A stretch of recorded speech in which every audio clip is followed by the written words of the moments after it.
What is going on, everybody? Week 14, still talking about some running backs now. Running back start sits. Week 14 should be the beginning, if not close, to your fantasy playoffs. I'm going to throw out some names for you. Going to keep the boldness going. If you haven't checked out the other videos, still out here in sunny Arizona, even though I'm sitting in the shade, because as everybody knows who's been to Arizona, don't nobody want to be sitting in the sun in Arizona. I don't care what month it is, the sun is no good in Arizona. Anyway, like I said, thanks for tuning in. Make sure you're liking, commenting, subscribing down below. It's a little bit different this week. Mac's going to be having his own set of videos come out. He may be doing some live shows. I don't know yet. There's talk of it. Make sure you check him out, though. He's got his own start sits for the week for each position, plus his waiver wire picks. So make sure you check him out. Get you guys this information so you can take it to the playoffs or to the ship, whatever you want to do. We're going to get started with Beast Mode. Marshawn Lynch, talked about him last week. He was one of our starts last week. Came out, produced. I mean, we knew they were going to have to lean on the run, and they did. Marshawn Lynch ran angry. He ran like Marshawn Lynch, and we kind of expect that to continue the rest of the year.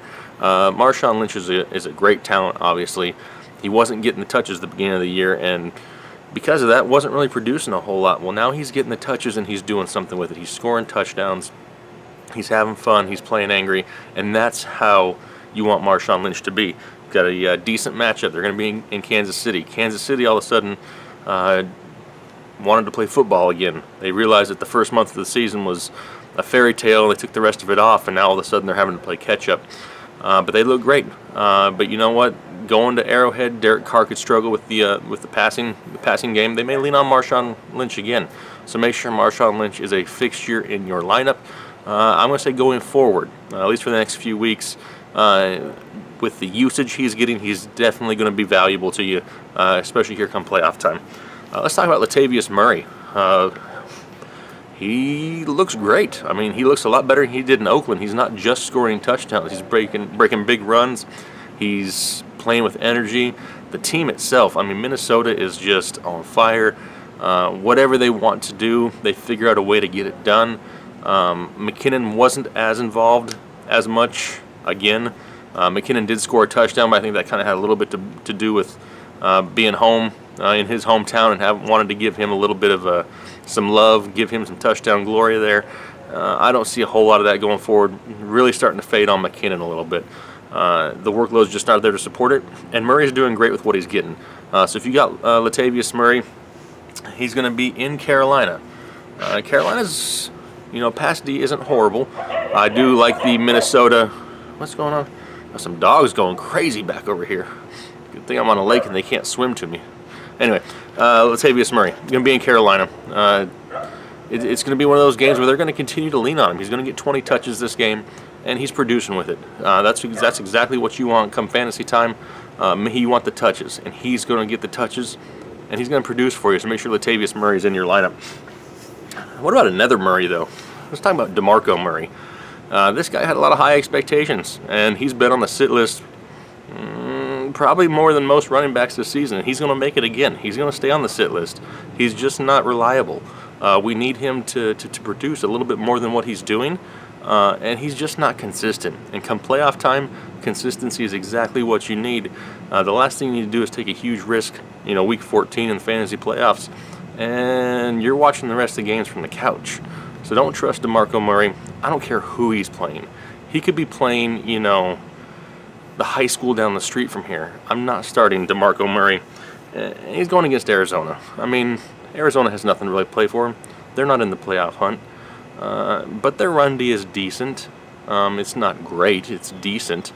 But, you know, it's just not lining up for Murray this week. If you got Murray and you have no other options, send us a comment, because I'll help you find a better option than Demarco Murray this week.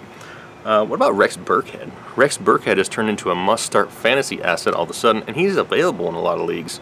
If he's available, you need to go grab him quickly, spend a lot of money, spend number one waiver prior, whatever you just get Rex Burkhead. He's going to be, you know, gold this week, especially with Gronk missing time. This just opens up more, you know, play calls come Burkhead's way. And if you saw the game this past weekend, he produces with the work if he's given it. And he's going to get it again. New England loves him. They went and got him for a reason. You got him for a reason. You probably picked him up off of waivers, but you got him for a reason. Now is the time to use him. So go ahead, grab Burkhead, start him. I don't care if he was playing, you know, the Steel Curtain or the 85 Bears. I'm starting Rex Burkhead this week.